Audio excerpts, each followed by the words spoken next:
আমি যিমান দূৰ গম পাইছো যে ইতিমধ্যে জাননী জাৰি কৰা হৈছে আৰু এই জাননীত কৈছে যে 6 অক্টোবৰৰ ভিতৰত হাজিৰ হোৱাৰ নিৰ্দেশ দিছে শ্যাম কানু মহন্ত, সিদ্ধাৰ্থ শৰ্মা আৰু প্ৰায় 11-12 জন যি ছিংগাপুৰৰ লোক আছিলে য়টখনত। এই গোটেই কেইজনৰ 6 অক্টোবৰৰ ভিতৰত এটা প্ৰচেছ থাকে। CID বা যিকোনো আৰক্ষী বিষয়া যেতিয়া তদন্ত হয় এনেকুৱা এটা সময় দিয়াৰ এক প্ৰক্ৰিয়া থাকে, এটা প্ৰচেছ থাকে। সেই প্ৰচেছ অনুসৰি বা সেই প্ৰক্ৰিয়া অনুসৰি সাৰ্চ নোটিছ দিয়া হয়, এটা টাইম ফ্ৰেম দিয়া হয় যে আপুনি অমুক তাৰিখৰ ভিতৰত। এতিয়া এই জাননীখনৰ মতে 6 অক্টোবৰৰ ভিতৰত CIDৰ কাৰ্যালয়ত উপস্থিত থকাৰ নিৰ্দেশ দিছে।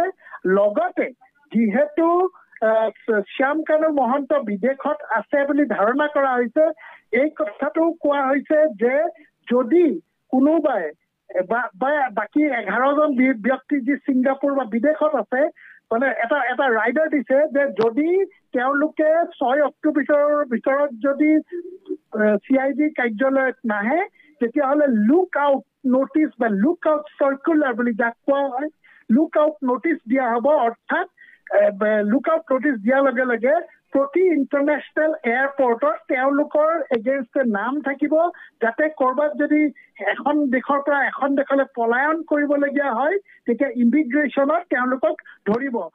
এই কথাটো কোৱা হৈছে যে ছিংগাপুৰ হাই কমিশ্যনলৈও বাৰ্তা প্ৰেৰণ কৰা হৈছে যে যিকেইজন ব্যক্তিৰ নাম ইতিমধ্যে চৰকাৰৰ হাতত আছে, যি ছিংগাপুৰৰ অসমীয়া প্ৰবাসী অসমীয়া 11-12 গৰাকীমান, তেওঁলোককো ছিংগাপুৰ এম্বাছিলৈ হাই কমিশ্যনলৈ সহায় বিচাৰি যে এইকেইজনকো 6 অক্টোবৰৰ ভিতৰত যাতে অসমৰ CIDত যাতে তেওঁলোকে হাজিৰ হ'ব লাগিব, সেই কথাটো কোৱা হৈছে।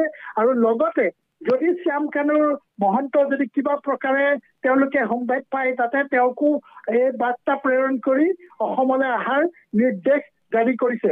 অৰ্থাৎ শ্যাম কানু মহন্ত আৰু সিদ্ধাৰ্থ শৰ্মালৈ প্ৰেৰণ কৰিছে। আৰু যদি 6 তাৰিখৰ ভিতৰত নাহে তেতিয়াহ'লে ইয়াৰ পৰৱৰ্তী সময়ত কিছু আৰু ব্যৱস্থা থাকিব, সেইসমূহো ল'ব লাগিব। কিন্তু মই ভাবোঁ যে 2 জনে বা বাকী 11 জন নিশ্চিতভাৱে এই নিৰ্দেশক অৱমাননা কৰিব নোৱাৰিব আৰু তেওঁলোকে আহাটো বাধ্যতামূলক হ'ব। তেওঁলোকে আহিব লাগিব, হাজিৰ হ'ব লাগিব। তাৰ পৰৱৰ্তী সময়ত নিশ্চিতভাৱে তেওঁলোকক গ্ৰেপ্তাৰ হ'ব বা আইনী প্ৰক্ৰিয়া যি আছে চলিব। এই যে 10 দিনৰ সময় দিছে 6 অক্টোবৰলৈকে, সেই 6 অক্টোবৰলৈকে সময়টো এটা প্ৰচেছ এটা প্ৰচেছ আছে।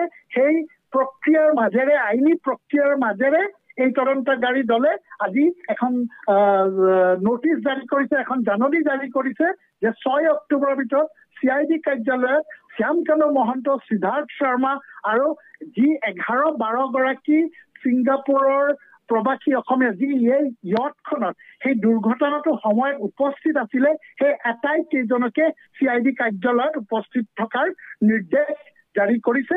লগতে মই আকৌ কওঁ, যদি কিবা কাৰণে ছিংগাপুৰত থকা ব্যক্তিসকল আৰু শ্যাম কানু মহন্ত যিহেতু ধাৰণা কৰা হৈছে বিদেশত আছে, যদি নাহে লুক আউট নোটিছ বা লুক আউট চাৰ্কুলাৰ বুলি যাক কোৱা হয় জাৰি কৰা হ'ব। আৰু সিদ্ধাৰ্থ শৰ্মা যিহেতু ভাৰততে আছে, ইতিমধ্যে এই কথাটো প্ৰমাণ হৈছে। চ' মই ভাবোঁ যে তেওঁ হয়তো কোনোবা এখন ঠাইত গৈ উপস্থিত হৈ গুৱাহাটীলৈ প্ৰেৰণ আহিব। চ' নিশ্চিতভাৱে এইটো জাষ্ট মেটাৰ অফ টাইম। যি SIT তদন্ত দলৰ যি অনুসন্ধান বা প্ৰক্ৰিয়া ইতিমধ্যে আৰম্ভ হৈছে আৰু কিছু সময়ৰ ভিতৰত এই গোটেই প্ৰচেছটো যেতিয়া ল'ব, গ্ৰেপ্তাৰ হ'ব, পাছত আইনী প্ৰক্ৰিয়াৰ মাজেৰে তেওঁলোকৰ দোষী বা শাস্তি যেনেধৰণে ন্যায়ালয়ে বিচাৰিব তেনেধৰণে হ'ব বুলি আশা কৰা হৈছে। কিন্তু এটা কথা স্পষ্ট যে এই কেইগৰাকী ব্যক্তি যে গ্ৰেপ্তাৰ হ'ব সেইটো প্ৰায় নিশ্চিত। এটলিষ্ট শ্যাম কানু মহন্ত আৰু সিদ্ধাৰ্থ শৰ্মা যে গ্ৰেপ্তাৰ হ'ব সেইটো কথা কোনো সন্দেহ নাই, নিশ্চিত। বাকী কেইজন 11 জন ছিংগাপুৰৰ ব্যক্তি তেওঁলোকৰ ওপৰত কেনেধৰণে পুলিচে ল'ব, গ্ৰেপ্তাৰ কৰিব নে তদন্ত কৰিব, জেৰা কৰিব, সেইটো এতিয়া ক'ব নোৱাৰি। কিন্তু ডেফিনেটলি একশ্যন মোডত অসম চৰকাৰ বা CID